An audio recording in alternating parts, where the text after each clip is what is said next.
홍상수 감독님의 신작 인트로덕션이 제71회 베를린 영화제 은곰상을 수상했습니다. 사적인 사건 때문에 어느 순간부터 홍상수 감독의 국제적인 수상에 대해서 좀 시시하는 분위기가 있기도 한데요. 수상을 하든 못하든 매년 베를린이나 칸에 러브콜을 받는다는 것은 정말 대단한 거죠. 인트로덕션도 마찬가지고요. 제가 이 영화에서 가장 눈에 먼저 들어온 건 제목이었습니다. 홍상수 감독의 전작 중에 이렇게 명징한 영어 단어가 제목인 영화는 없었던 것 같거든요. 물론 강변 호텔이나 클레어의 카메라가 있긴 했지만 호텔이나 카메라는 우리가 거의 국어처럼 사용하는 영어 단어잖아요. 근데 인트로덕션은 아니거든요. 감독님이 직접 어디서 이야기한 걸 들은 것이 아니기 때문에 그 동인에 대해서는 추측밖에 할 수는 없겠지만 제 생각에는 두 가지 이유가 있는 것 같습니다. 하나는 은곰상 수상과 관련이 있고요. 다른 하나는 홍상수라는 세계에서 이 영화가 갖는 위치와 연관이 있는 것 같습니다. 심지어 저에게 영화 인트로덕션에서는 홍상수의 다짐 같은 것이 보이기도 하는 거죠. 그에 대한 이야기 지금 시작합니다.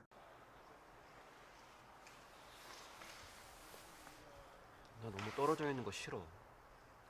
나도 그래. 아니, 뭐하러 여기로 온 거야? 여기 뭐가 있다고.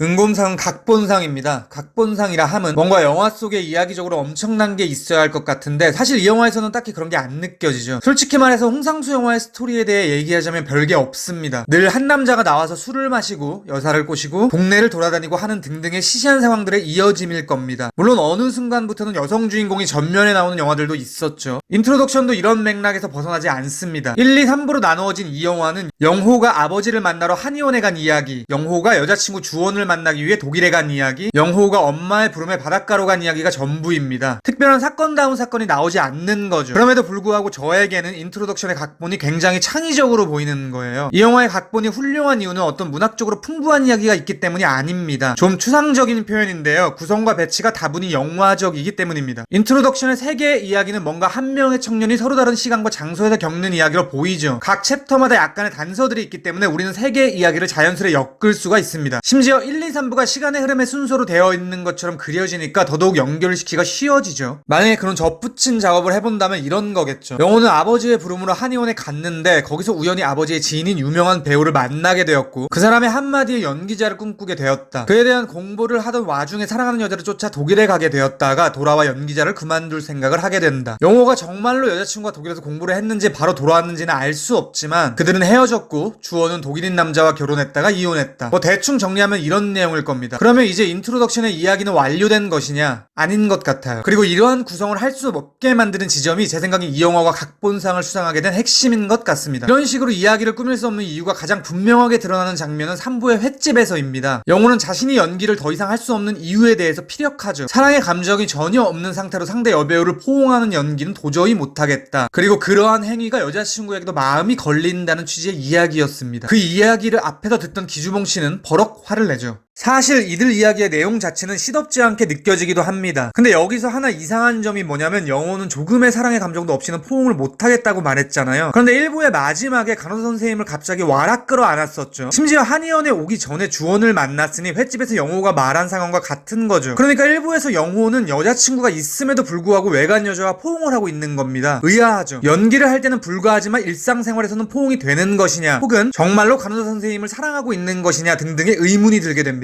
이에 대해 저는 이렇게 생각하는 거예요. 1부와 3부는 아무 연관이 없을 수도 있다. 말하자면 이 영화에서 1, 2, 3부의 영호는 다른 사람일 수도 있다. 그가 동일 인물이라는 증거는 없다. 횟집에서 기주봉 배우가 흥분하는 장면은 클로즈업까지 들어가고 연기도 이 영화에서 가장 격합니다. 그러니까 저는 감독이 이 장면이 중요하다고 말하는 것처럼 느껴지는 거예요. 영호의 발언에서 나오는 저 균열의 지점이 이 영화의 핵심이라는 것처럼요. 이 지점에서 한 평론가의 말을 인용하겠습니다. 영화에서 스토리가 중요하지 않은 것은 아니다. 하지만 영화는 언제나 스토리 위에 있어야 한다. 말하자면 영화라는 예술은 문학처럼 꼭 시간의 흐름에 따라 이야기 중심으로 봐야 되는 예술은 아닌 거죠. 물론 그렇게 만들어진 훌륭한 영화들도 많지만 인트로덕션만큼은 그런 방식으로 볼 수 없는 영화입니다. 그러니까 인트로덕션은 이야기 중심으로 영화를 보면 절연점이 생길걸? 이라고 말하는 듯 기존의 영화를 보는 방식을 전복하는 이야기 위에 있는 영화인 거죠. 영화 내에서도 내내 이야기의 무화가 계속됩니다. 1부에서 기주봉 배우는 의사에게 이따가 꼭 드릴 말씀이 있다고 말하죠. 근데 그 얘기는 안 나옵니다. 2부에서 화가와 주원의 엄마의 과거에 대한 이야기, 그리고 딸이 남자친구를 만나러 가고 남은 둘이 나눴을 이야기도 안 나오죠. 3부에서 영호는 횟집에 들어가기 전에 친구 정수에게 할 얘기가 있다고 하죠. 그것도 무슨 이야기인지 안 나옵니다. 그러니까 인트로덕션은 이야기를 없애는 영화인 거예요. 이렇게도 말할 수 있을 것 같습니다. 본론을 소거하고 도입, 말하자면 인트로덕션에서 멈추는 영화라고요. 그래서 이 영화의 제목은 정말로 탁월한 것 같습니다. 주제와 완전히 맞닿아 있으니까요. 게다가 이야기를 이용해서 영화 예술에서는 이야기가 꼭 필요 없다고 말하고도 있으니 각본상을 받을 자격이 충분한 영화이기도 한 거죠.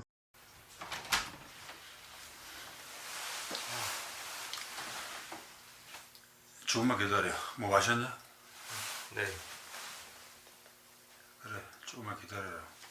미안. 인트로덕션은 김용호 배우의 등으로부터 시작합니다. 그는 기도를 하고 있죠. 주님 한 번 더 기회를 주신다면 잘 살아보겠습니다. 이런 느낌의 내용이었습니다. 마치 시한부를 사는 사람이 하는 기도처럼 보이는 거예요. 이 기도가 더 의미심장해 보이는 이유는 김용호 배우님의 실제 삶의 측면이 떠오르기 때문인데요. 아시다시피 김용호 배우는 육종암으로 허벅지 근육을 잘라냈습니다. 항암 치료도 받으시고 다행히도 현재는 많이 회복되셨다고 알고 있어요. 당시에 이분이 병상에 누워서 죽음에 대해 체감을 하면서 하느님을 믿게 되었다고 합니다. 말하자면 실제로 그런 일을 겪으신 분이 영화에서 저런 기도문을 읽으니 뭔가 더 묵직해지는 거죠. 저는 홍상수 감독이 그래서 김용호 배우를 캐스팅한 것 같아요. 그러니까 인트로덕션은 명징하게 죽음의 문제로 시작하는 영화입니다. 그런데 사실 이게 특이한 소재가 아닌 게 홍상수 감독의 영화는 어느 순간부터 죽음의 자장이 많이 어려있기 시작했거든요. 아마도 강변 호텔부터였던 것 같은데 삶의 마지막 여로에 있는 사람들이 등장하기 시작하더라고요. 블랙들에서는 실제로 사자로 보이는 캐릭터가 나오기도 했죠. 그래서 저는 이번에도 죽음의 문제를 숙고하나 보다 싶었는데요. 영화가 진행될수록 인트로덕션은 좀 다른 방향으로 가는 거예요. 이것이 아버지의 영화가 아니라 아들의 영화임이 드러나면서 뭔가 다시 젊은 시절의 영화로 돌아가겠다는 홍상수의 다짐 같은 게 느껴지는 거죠. 말하자면 과거의 홍상수 영화에서 줄을 잃었던 테마, 페니스의 문제, 그러니까 찌질한 남성들의 성욕의 문제, 어쩌면 충동적인 사랑이라고도 말할 수 있는 소재가 다시금 그의 세계에서 태동하게 된 것 같습니다. 2부에서 주원이 남자친구가 독일까지 왔다고 하니까 김민희가 이렇게 말하죠. 충동이 있어야 살아있는 거지. 영호는 1부, 3부에서 보면 각각 아버지와 어머니의 부름으로 어딘가를 오는 청년입니다. 그런데 2부에서만큼은 본인이 주체적으로 선택해서 독일로 옵니다. 그러니까 그는 사랑을 동력으로 움직이는 사람인 거예요. 3부의 마지막 즈음에 영호의 꿈으로 보이는 장면에서 그가 바닷가를 걷다가 우연히 주원을 만납니다. 주원은 눈에 문제가 생겨서 시야가 흐릿하다고 말하죠. 그리고 영호와 함께 어딘가로 걸어갑니다. 잠에서 깬 영호는 차에서 나와 친구와 함께 바다를 걷는데요. 저 멀리 호텔의 테라스에서 엄마가 나와 담배를 피는 것을 목격하죠. 카메라는 그것을 잡는데 일부러 어머니의 얼굴이 포커싱 아웃되게 표현합니다. 그러니까 이 젊은 커플은 앞을 명확히 볼 수 없는 상태인 거죠. 저에게 이들은 사랑의 눈이 먼 남녀로 보이는 거예요. 일반적으로 저렇게 사랑의 눈이 멀었다는 비유는 젊은 세대의 좁은 시야에 대한 우려스러움을 표명하기 위할 때가 많을 텐데요. 말하자면 세상 물 좀 먹은 어른들이 보기에는 그들의 사랑이 좀 유치하고 무의미해 보인다는 거죠. 2부에서 기지봉 배우나 엄마가 가지고 있던 시선처럼요. 그런데 인트로덕션에서는 그들의 상태에 대한 홍상수의 희구 같은 게 느껴지는 거예요. 말하자면 자신에게도 과거에 존재했던 그들의 시절로 돌아가고 싶은 것으로 보이는 겁니다. 사랑의 이성보다 본능이 앞서던 순수했던 그 시절로요. 크레딧을 보면 알게 되는 게 인트로덕션에서는 유일하게 캐릭터의 이름이 명명된 이들 모두 젊은 층입니다. 영호, 주원, 정수까지. 나머지는 배우, 아버지, 어머니 등등 직업으로서만 역할이 부여되었죠. 그러니까 홍상수의 의식이 어떤 인물들에게 더 투영되고 있는지 알 수 있는 거예요. 그리고 저는 개인적으로 영호가 바다로 들어가는 장면에서는 홍상수의 과거 작품인 다른 나라에서 속에서 유준상이 바다로 들어가서 수영하는 장면이 떠오르기도 했고요. 일부의 마지막 눈발이 날리던 장면에서는 마찬가지로 홍상수의 전작이었던 북촌 방향이 떠오르기도 했습니다. 영화 감독에게 과거라면 과거의 자신의 영화인 거죠. 그러니까 저 영화들을 만들던 상태로 돌아가고자 하는 어떤 의지가 느껴지는 거예요. 홍상수라는 세계가 있다면 그것은 처음에는 섹스, 최근에는 죽음에 대한 고뇌의 여정일 겁니다. 이제 그는 다시 초심의 홍상수로 돌아가겠다는 선언을 하고 있는 거죠. 그런 측면에서 영화 인트로덕션은 말 그대로 다시금 재탄생한 홍상수 월드의 도입, 인트로덕션인 거죠. 그래서 저는 홍상수의 다음 영화가 그 어느 때보다도 기대됩니다. 지금까지 인트로덕션에 대한 저의 헐거운 리뷰였습니다. 들어주셔서 감사합니다.